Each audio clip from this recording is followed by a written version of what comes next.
This is our best practice guide on how to manage your annual goals with Goalscape. You can look at this as an annual iteration cycle or a smaller or larger time frame. We like the year as a time frame because it's so natural. It's got a beginning and a nice end.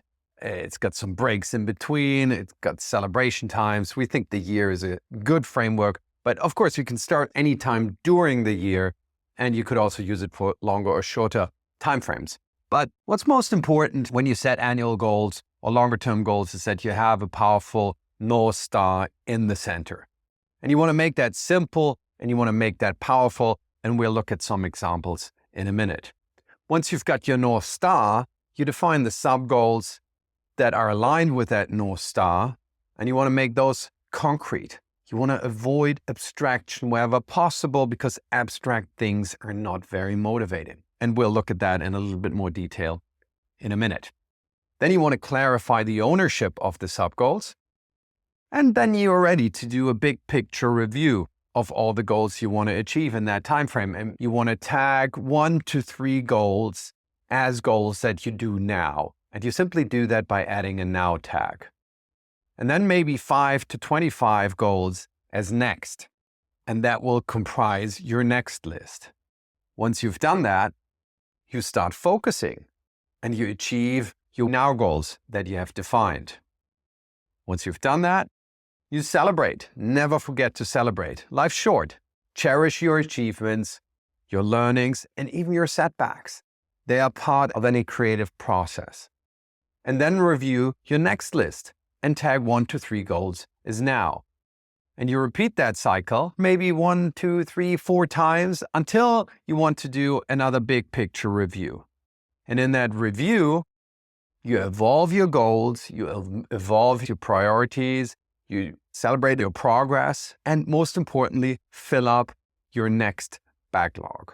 Bring your list of next items up to 10, 25, roughly in that ballpark. And you want to do a couple of those reviews throughout the year. You can do them quarterly. You don't have to, and maybe some parts of the organization do it quarterly and others don't. We don't subscribe to the whole organization having to do quarterly goals. They just don't fit different project scopes and timelines. So it's important to do the big picture reviews, but do it more organically. And that at the year end, it makes sense to celebrate the overall progress throughout the year. Reflect on the North Star, reflect on the goals achieved, evaluate, but above all, celebrate. Again, life is short. You want to cherish your achievements, your learnings, and even your setbacks. So the complete iteration cycle looks roughly like this, and this simple process will ratchet you up towards success. And it will do it in a very organic, and as we like to call it, truly agile way. Because you're adjusting not only your project scopes in an agile way, but you're also adjusting your goals in an agile way. That's the Goalscape best practice guide. And how does that look in reality? Well, let's look at 2 examples.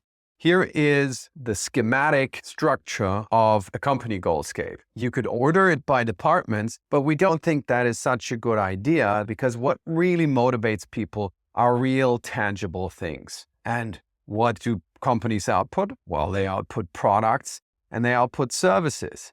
So you want to use those as your main motivators. It's easier to motivate people around those things because they're touchable, tangible. Services are about relationships, products are about real-world objects. And it doesn't have to be the glorious iPad. It could be a valve that a company produces that saves energy. That's something to get excited about, and it's an important contribution to society. And events and places are also good goals to gear towards, but there's elements that are more abstract, like the financial health. Super important, but slightly more abstract. You will be left with those abstract goals, which is fine. They just require a little bit more love and a little bit more attention to keep people motivated and also to generate appreciation in these other areas, in the product areas and the service areas for those people here who are keeping the company financially fit. So creating a goal structure that is as much as possible about these concrete things and then investing energy and dealing with the more abstract goals in an engaging way, that's our recommendation. And what does that look like on a personal level? You can break down personal goals into some sub areas. Typically, it's between 5, 6, or up to 9, 10 maximum. Things like health, the living environment, career and job, relationships, personal growth, money. You can set sub goals in those areas. And then when you break them up, what you want to do is do this big picture review that we looked at in the beginning. And you start tagging goals as now and next. Let's look at the complete goal list. Okay, so this is the complete list of goals. But if we only select next, it's a much shorter list. It's 10 to 25 items, somewhere in that ballpark. But which of these goals do I tackle next? Well, I do a review of those, and then I tag them as now. And I end up with 3 items on the list, and I work on those, and then I pick new items from the next list. So how do I change a tag on a goal? I simply delete the next tag, and I add a now tag.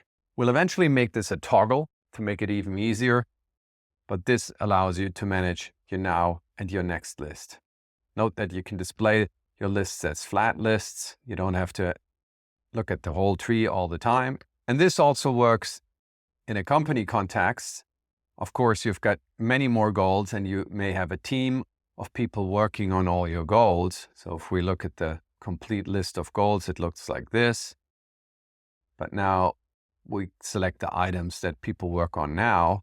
That's the current goals that people work on. But let's look at what a given person works on. I just pick the person here and the now tag, and it gives me the list of goals that Karen, for example, works on currently.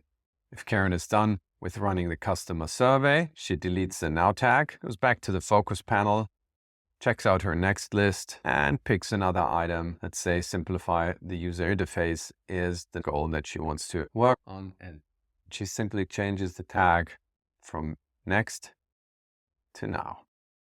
And now it will appear on her now list. Pick the now list again.